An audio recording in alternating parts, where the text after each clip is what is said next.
Tere tulemast Läänemaa Loodusfestivali raamatunurka.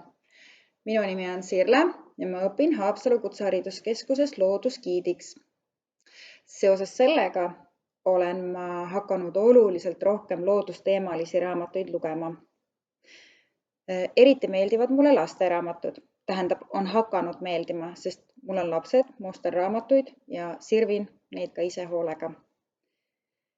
Esimene tõeline leid minu jaoks oli see raamat.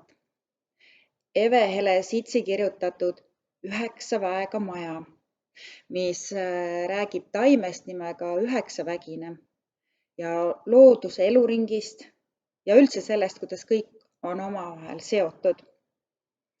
See on nii kaunilt kirjutatud ja nii kenasti illustreeritud, et kutsub mind korduvalt lugema.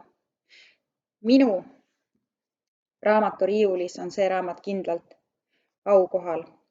Ja ma võin sulle öelda, et kui sa oled selle raamatu läbi lugenud, siis tead sa vastuseid sellistele küsimustele näiteks nagu miks osad ämblikud koovad oma võrgu maapinnaga risti, osad kohakuti,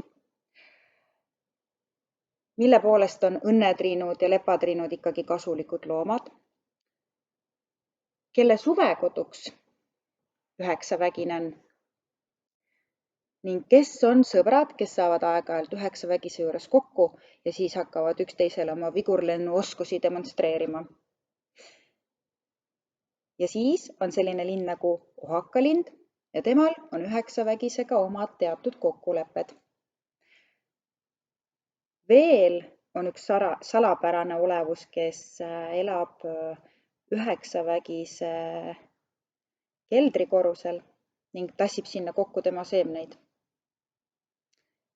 Ja lõpuks veel üks olend, kes sööb sügisel ümber taime hoolega kõik lehepudi ära ja valmistab sellest hea ja rammusa mulla, mida kevadel uutel tärkavatel taimedel kohe kasvamiseks hea kasutada on.